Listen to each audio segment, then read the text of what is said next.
Kupokea na kupokelewa. To receive and to be received. Hiyo ni kichwa cha neno ambacho tutakwenda kujifunza leo. That's our message we're going to learn today. Kupokea, to receive na kupokelewa, and to be received. Wakati mtu umetoka Afrika, when you come from Africa, wakati uko mzile ma processes za kuja huku Ulaya, when you're in the process to come here,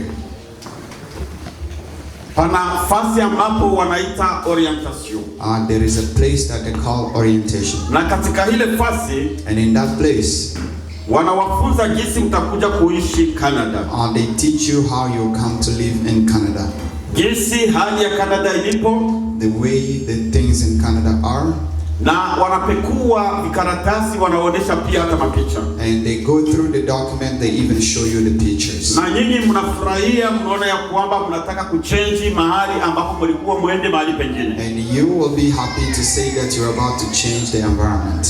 Na wanakuambia welcome Canada. And they tell you karibu Canada. Ni kusema wanakupokea. It is to say that they receive you. Wanakupokea katika nchi ambapo haujui. They receive you in a country that you're not aware au wanakupokea katika mahali ambapo ni turu ya kwanza kwenda. Or they receive you to a place that is your first time to go. Na mgeni, and a visitor, anapofika mahali ambapo amepokelewa, when you reach a place that they've been received, lazima anaonesha matunda mazuri. They show good fruit. Lazima anajitahidi kuonesha tabia nzuri. It is a must that they try to show the good behavior. Lakini huyu mgeni, but this visitor, mgeni anakuwaga ni mgeni. And a visitor is still a visitor. Siku moja mgeni atarudi. One day the visitor will go back. Na wakati mgeni atarudi, and when the visitor go back, anakuwaga mjumbe ambapo ataweza akasukuma nyuma ya kuja kwake hapa. There is a message that they can send after they have gone. Lazima ataweza akakushukuru. And they can say thank you. Nilipofika huko kwako, when I reached to your place, mulinikamata vizuri. You welcomed me very well. Na mimi ninashukuru. And I am thankful. Au ninasukuma envoyer. Or I sent a message. Ili wakunibebea message yangu mahali ambapo nilipokuwa. To send me the message where I was. Kuna wengi, there are many, ambapo wanapenda kupokelewa tu. That's they love to be welcomed. Lakini hawapendi kupokea. But they don't want to. Vitu viwili vinatembeleana. Two things go together. Vitu viwili vinatembeleana. Two things go together. Lakini ujue jinsi ya kupokelewa. May you know how to be welcomed. Na wewe jinsi ya kupokea. And the way you can welcome people. Yesu Kristo, Jesus Christ, amekuja katika dunia hii. He came here on earth. Yesu Kristo, Jesus Christ, na akaagiza wanafunzi wake. And he sent his disciples. Na yeye akawapokea. And he also received them. Yesu Kristo, and Jesus Christ, akarudi. He went back. Yesu Kristo, Jesus Christ, akatuma mvae. And he sent a messenger. Ndio kwa maana tumesema kupokea na kupokelea. That's why we said to receive and to be received. Atakayesoma, the person who's going to read, umpatie microphone. Give them a mic. Ili kusaidia apareye ili sauti ingie ndani vizuri. So they can read loudly. Tutakwenda kusoma katika Waroma. We're going to read in Romans. Tutaanza na Yohana. We start with Tutaanza na Yohana 16:6 mpaka 8. John 16:6 to 18. Yohana John 16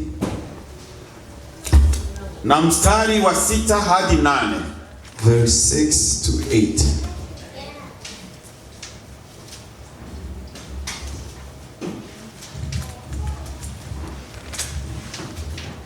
Tunasoma katika jina la Yesu. Yohana 16:6 inasema, ila kwa sababu nimewaambia hayo, huzuni imejaa mioyoni mwenu. Lakini mimi nitawaambia ilivyo kweli. Yawafaa ninyi mimi niondoke, kwa maana mimi nisipoondoka, huyo msaidizi atakuja kwenu. Simama kwanza pale. Can you stop there? Mimi niondoke kwanza. For me to go first. Wakati nitakapoondoka, when I go na kurudi, and come back, alafu ndipo And then huyo mwingine atakuja. the other will come. Lakini kama But before sijarudi, I haven't gone na back, yeye hatakuja. and he will not come. Amina. Amen.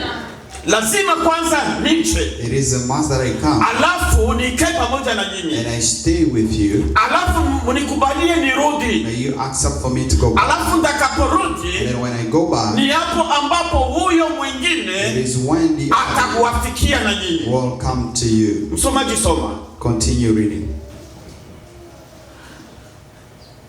Tunaanzia tena kwa 7. Lakini mimi nawaambia ilivyo kweli, yawafaa ninyi mimi niondoke, kwa maana mimi nisipoondoka huyo msaidizi hatakuja kwenu, bali mimi nikienda zangu nitampeleka kwenu. 8. Naye akiisha kuja, huyo atauhakikisha ulimwengu kwa habari ya dhambi na haki na hukumu. Amen. Amina. Amen. Lazima kwanza It is a must niende, for him to go. alafu nitakapokwenda, And then when he's gone, ninafika mahali pangu, when I reach to my ni place, hapo ndatuma it is when I will send. msaidizi. And I'll Kwa forget. maana yeye tumemuona, Because we have seen him. alifundisha, He taught. alifanya miracle, He did miracles. walimuona njia They zote. saw him in many ways. Sasa inafikia And wakati it came a time ili apate kurudi, so he can go back. anarudi. And he went back. Lakini sasa nahakikisha Then he makes sure yule ambaye ndakemtuma that's the one that he will send. atakuja kwenu, He will come to you. atahakikisha kwanza He will make sure dhambi, sin control ya dhambi. to control Ya sin. pili, The second, atakuwa mwenye haki, it will be kutizama righteous nani mwenye to haki. see who's Ya right. tatu, And the third, kuhukumu. judgment. Kuhukumu Judgment. yule ambaye The one ametumwa sasa kwetu, who has been sent to us. ndiyo kazi ambazo That is work ametumwa, that has been sent.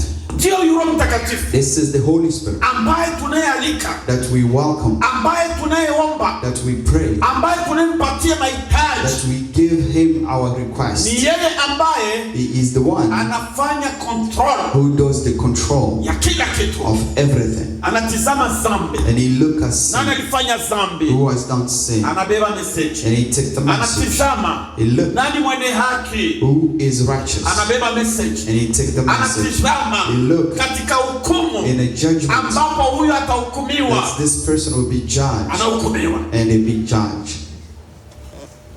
Kanisa, Church, tutambue ya kwamba let us know Mungu God,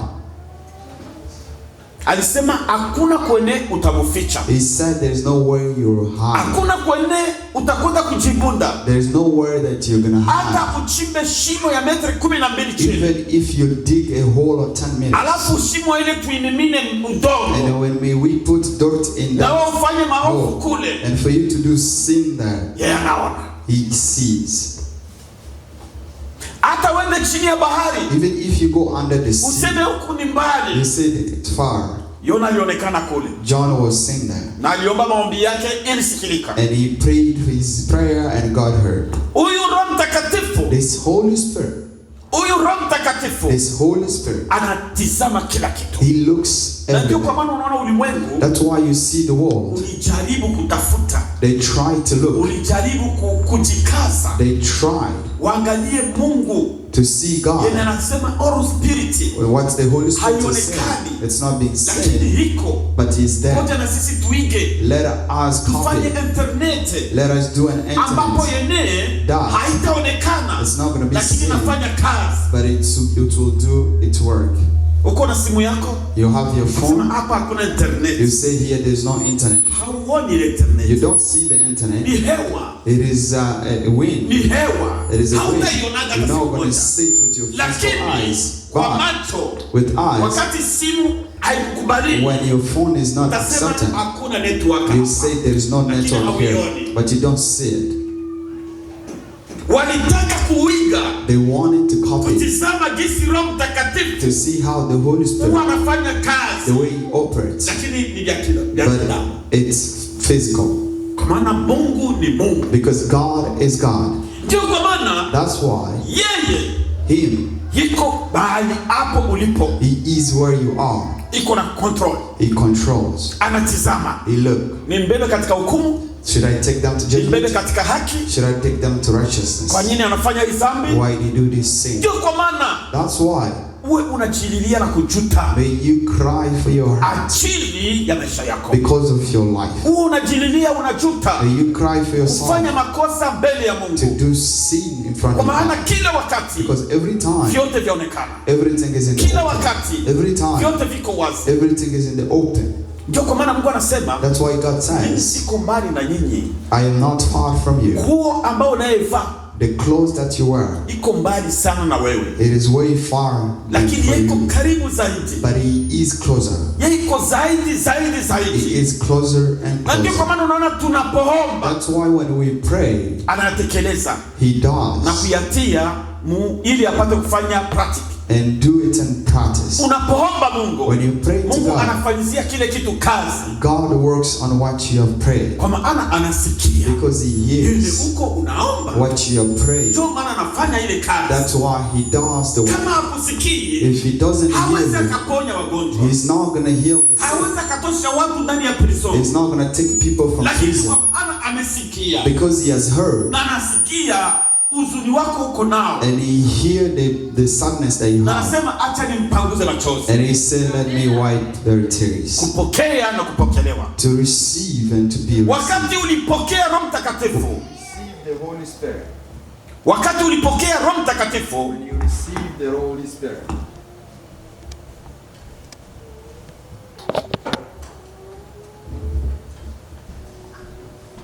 Mungu alitambua ya kwamba Roho amekuja kwako. God knew that the Spirit has come to you. Akatambua umempokea. And he knew that you received them. Na yule anakuwa na kazi nyingi sana. And he has a lot of work. Anakucontrol. He controls. Na ni yeye ambaye and he's the one. Wakati parapanda itapigwa. When the rapture comes. Ni yeye ambaye atakuvika mabawa. He is the one who's going to give you wings. Ili upate kuondoka na kwenda kumlaki bwana harusi. So you can fly and meet the groom. Kwa maana wewe ni tofauti. Because you are different. Kwa maana wewe umekwenda kujitahidi ajili ya Mungu wako. Because you are made a stuff for your God. Kuwa hange kabisa na hali ambazo ziko zinapita katika dunia. Be careful with everything that is going on in the world. Lakini endelea kumlilia Mungu. But may you continue to cry to God. Kujuta na kusaga meno. And to have pity. Yote haya tunayaona. Everything that we see. Ni ubatili mtupu. It is vanity. Yote tunayaona. Everything that we hakuna see. Kitu. There is nothing. Ni ile kusema tunaishi. It is just to say that we live. Lakini siku moja tutaviacha. But one day we'll leave it all. Sasa na wakati unavyoviacha. And when you leave it all. Mahali ambapo unakwenda. Where you're going. Vitakuwa haje. How will it be? Tazama Waroma. Let's read in Romans. Waroma 8:4-8. Romans 8:4-8. Tunasoma Warumi 8:4-8. Inasema ili maigizo ya Torati yatimizwe ndani yetu, sisi tusioenenda kwa kufuata mambo ya mwili, bali mambo ya Roho. Kwa maana wale wafuatao mwili huyafikiri mambo ya mwili, bali wale waifuatao Roho huyafikiri mambo ya Roho. Wale ambao wanafikiri mambo ya mwili, those who live according to akili zao huwa zinaendelea kwa akili za mwili. Their mind is set on what is the bali sisi ambapo tumejitolea kwa Mungu wetu, but those who lives in accordance with God, anatuomba ili tuwe tunawaza habari za Roho. They ask our mind to be kwa maana sisi ni watu wa Roho. Because we're spiritual people. Kwa kuwa nia ya mwili ni mauti. Kwa kuwa kitu ambacho mwili unahitaji ni mauti. Because the flesh desires. Mwili hauyakuombaga hata siku moja kitu kizuri. The body has never asked you for a good thing. Mwili inakuomba mapaswa yake. The body asks for his needs. Kwa maana mapaswa ya mwili, because the needs of the body, hapa chini ya jua, it is for here under the hapa earth. duniani. It is for here on earth. Mapaswa ya mwili And the ni flesh hapa of the body hayatatambuka hapa. is here, the Na ndio kwa maana pass. anahitaji na kuomba mapaswa That's yake why it asks you for ili its apate needs, kupambwa, so it can be ili fed, apate kujifurahisha. so it can be Jo happy. mwili huyo. That's the body. Bali nia ya roho ni uzima na Bali nia ya roho But the desire of the ni spirit, uzima wa milele. there is eternal life. Bali nia ya roho The desire of the ni spirit, uzima wa milele. it is eternal Roho life. The spirit, ni yeye ambaye he is the one atakwenda who mbinguni will go to heaven, ili upate kuishi milele na so milele. you can live forever and ever. Panakuwa tofauti mbili There is two ways, na zote zinaishi milele. and all of them lives forever. Katika hapa Yohana tumesema Here in John we anakuja said kutizama dhambi that he come to na look at sin haki and na righteous kuhukumu. and judgment, Vile vile and also na wewe you ambaye uko hapa, who is here, tambua ya you kwamba have to know siku moja one day huyu roho this spirit, lazima it is a must. ukimpenda If you love him, utaishi naye milele na milele. you will live with him forever Kama and ever. haukumpenda If you did not love basi him, na utaishi milele na milele, you also live forever lakini and kwa ever, taabu ya milele na but milele, in an agony, kwa taabu ya milele na milele. in an agony that is forever and ever.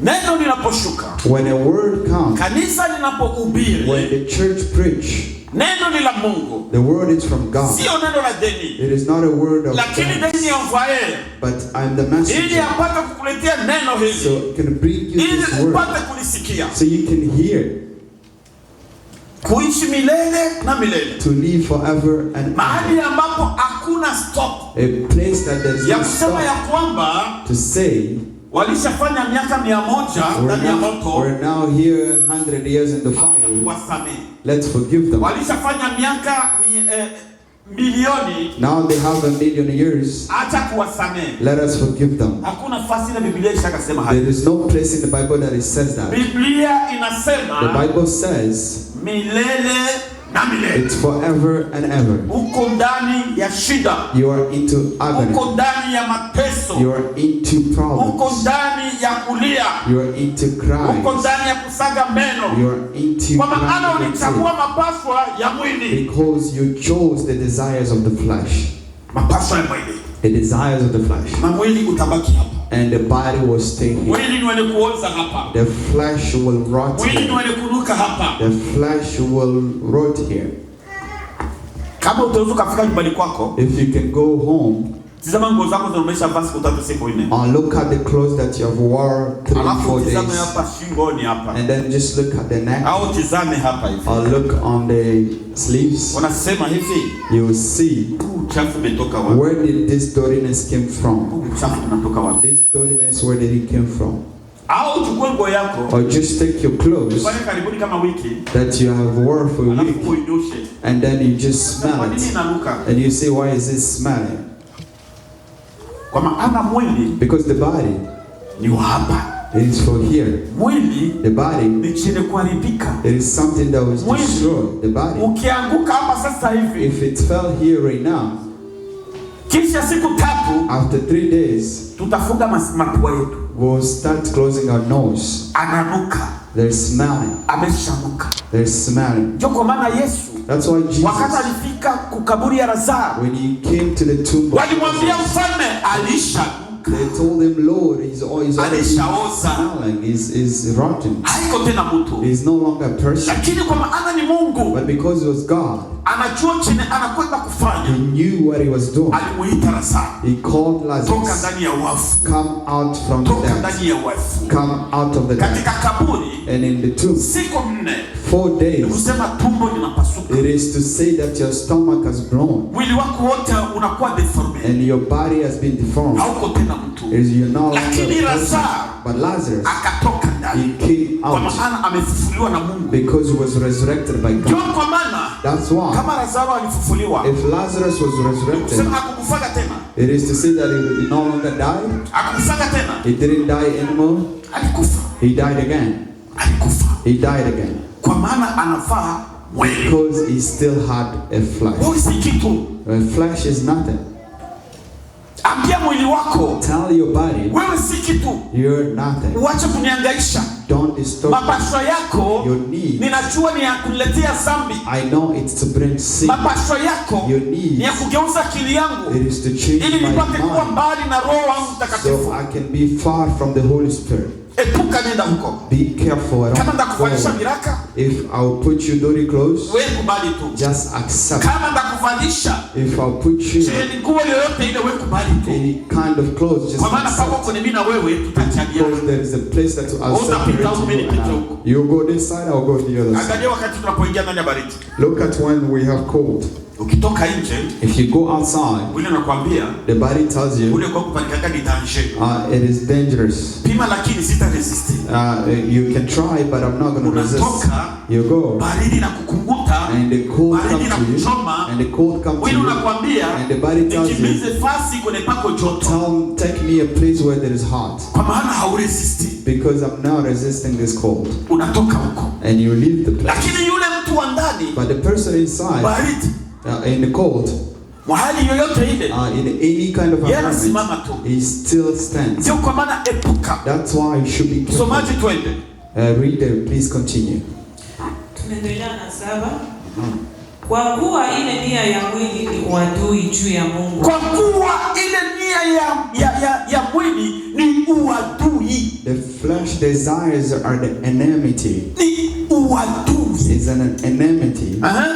Kwa maana haitii sheria ya Mungu. Kwa maana haitii sheria ya Mungu. Because it does not submit God's law. Hata siku moja mwili hauyatii Mungu. There is no day that the flesh submits to the desires of God. Utakuta mwili iko napishana na roho. And you find that the flesh is fighting the spirit. Napenda nivale kakanguo kakunibana. I want me to have a clothes that is tight. But the spirit will say, no, this clothes, it will show you open. This clothes, it's not going to give you respect.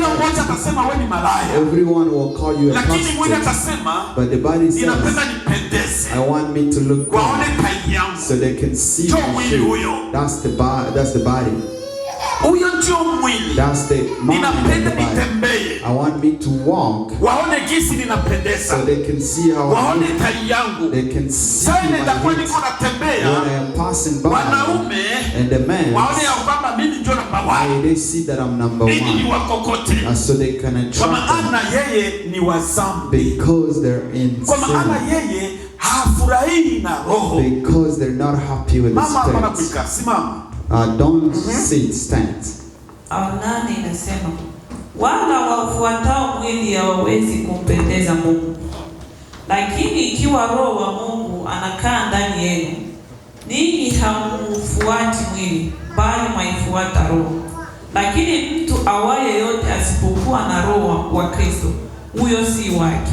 10 Na Kristo akiwa ndani yenu, mwili wenu umekufa kwa sababu ya dhambi, bali roho yenu i hai kwa sababu ya haki. 11 Lakini ikiwa roho yake yeye aliyemfufua Yesu katika wafu anakaa ndani yenu, yeye aliyemfufua Kristo Yesu katika wafu ataihuisha na miili yenu iliyo katika hali ya kufa. Achia pale.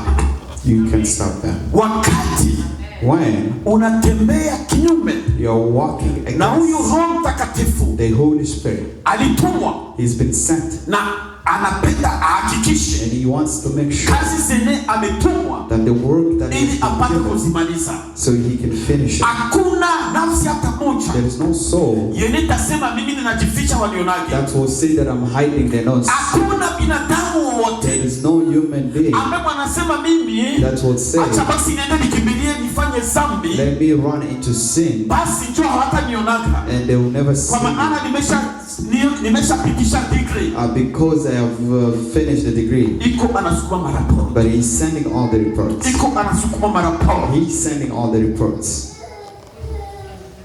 Ruka utusome 12. You can read verse 12. Mstari wa 12.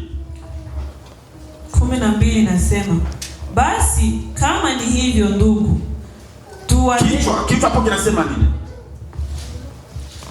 Hawana kichwa? Roho wa Mwana. The title. Warumi 12. Hapo ni Ruka. Kuruka hapo hapo kutuze tu. Soma 12, mstari 12. Ni mstari hapana sura, mstari. Let me tell you, wengi walikufa. Many have died. Rafiki yangu, this my friend, wakati vita vilikuja, when the war broke, alikimbia akaenda Baraka. He ran to Baraka. Alitoka Bujumbura akaenda Baraka. He left Bujumbura and went to Baraka. Kule ndio ilikuwa kwao na baba yao. That were in the place of his lakini father. Mama yao alikuwa ni Mnyarwanda. But his mother was Rwandese. Kufika kule akaanza kufanya business. When he reached there, he started a business. Kufanya business. And to do business. Akapata pesa. He received money. Akakusanya pesa. He received money. Lakini pesa zile, but those money, zikamletea tamaa. It brought him desires. Akaanza kutongoza wabibi wa wasoda. And he started going after the wife of soldiers. He started going after the wife of the people that have money. Walimratina masase mule. And they chased him with weapons. And he was leaving his money when he get caught. It was not enough. And he went into the wives of merchants. And the first time, he received the sickness. And he went to Bukavu. And they took one out. And then he went back to Baraka. And he continued to live. But his state continued. Those women that were being chased, they say, why this person is disturbing us? The things of the flesh. The things of the flesh. It brings you danger. And it is where the sickness of this young man came. When they reached Bujumbura, they say he came as a sick person. And the sickness now, his stomach was swollen. And they took out like 4 or 5 sacks of blood. But it was not possible. And then they asked themselves, what is the blood coming from? And he took the blood out. He took the blood out, but it's not finished until he got the desires of flesh. That's where the body takes you. He's telling you, continue to feed me. But you and I, we're not the same. I am lying to you. Because the devil, he comes and wears a body so he can use you.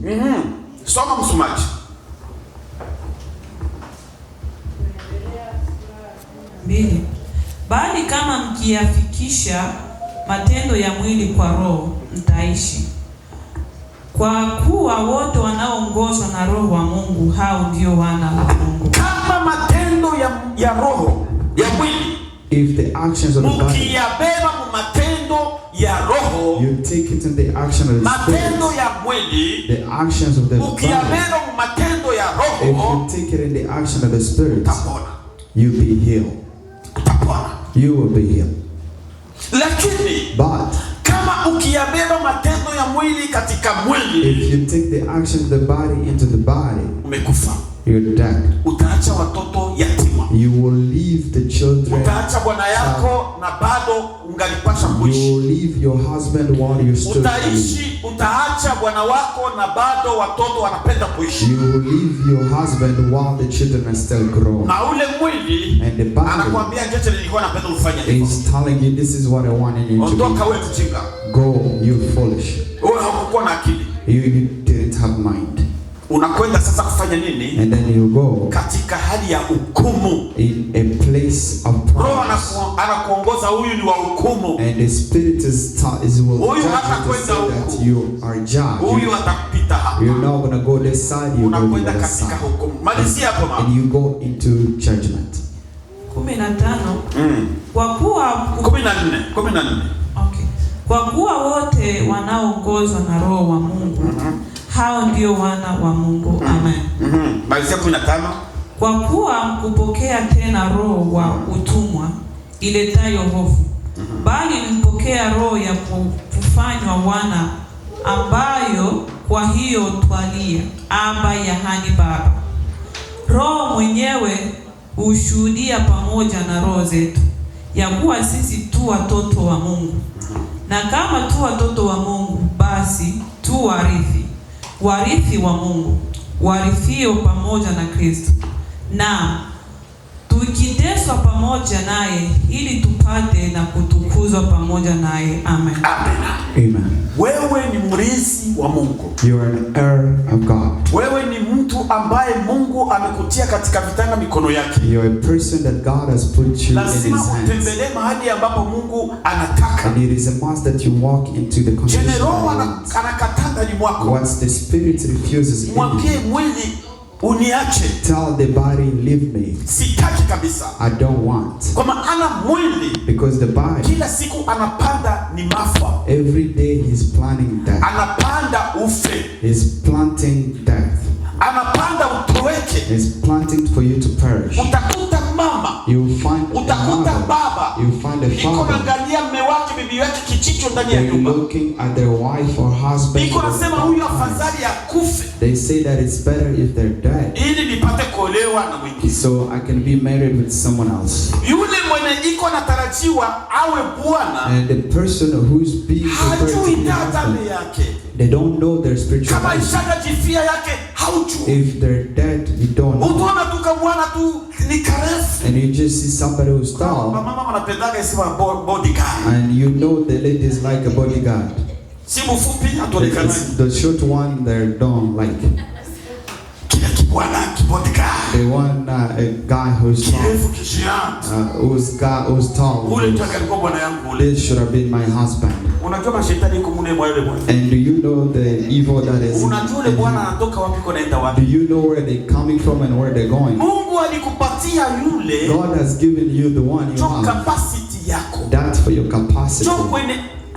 Kwenye maisha yako yapo. That's where your life is. Kiato chako. That's your shoe. Mungu alikuvalisha. That God has made you wear. Na yeye akamvalisha droite. And they give the other the left one. And the shoes were together. And then you're saying, I no longer want this one. I want the other one. Those are the flesh desires. They bring death. You will die. You will die. Ukitizama kama mzee wetu hapa mzee Omar. If you look at our older here, like the Omar. Yeye ndio yuko na miaka kutuzidi hapa. He is the one who's older than all of us. Ukitizama sheri wake pale nyuma. And if you look at his wife. Kisha ukitizama kwenye walioana huko. And you look at when they got married. Lakini. But. Mzee Omar mpaka leo hii. Omar until today. Iko na sheri wake. He has his wife. Hautamwambia ABC. You're not going to tell him ABC. Aseme ningalileta mwingine mwanamke. They say I should bring another wife. Ile ndio kiapo yake. That's his shoe. Mwenee. And then. Unajua sisi Waafrika. You know we African. Tunapenda kutombokea wanawake. We like to shout at our women. Mzungu yapenda kutombokea. And a white man doesn't like to shout. Wakati unamtombokea mwanamke. When you shout at a woman. Mwanamke anasema bwana. And the woman will say that my husband is angry. Let me stay quiet. And then for today, when you shout, and then the one that's going to look at you, and they laugh.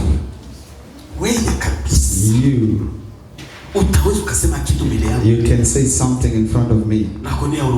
I pity you. I'm waiting for cold to come for you to see who I am. When Mungu aliwaunganisha, God brought you together ili muwe kitu kimoja. So you can be one flesh. Wakati Mungu anawapatia mali, when God gives you riches, anawabariki, He blesses you. Lakini but siku moja inakuwa haiwezekani. One day it's no longer possible because of the flesh desires. Na yataleta madhara mabaya. And it will bring destruction. Kwa yule mwenye alianza kitendo hicho. For the one who started that agano la Mungu. To break the testament. Mariage ni agano la Mungu. Marriage is a testament of God that He has brought together. He made you to be one person. So you refuse to come. You said it's not possible. I want this one, so this blood, so I can bring another blood. God sees you as a rebel, and it is a must that He erase you. May God help you. May God continue to fill you with the Holy Spirit. The one who come to visit you, and until today He continue to live with you. May you continue to tell Him, I know you're with me. I know you're with me. Wherever I'm going, may you remind me what I gone wrong. May I ask for forgiveness. May I ask for forgiveness. Because there is no one thing that you have done that is done that will go empty. No one. All of them are being written. All of them are being registered. And it's going. May God help us and may God bless you.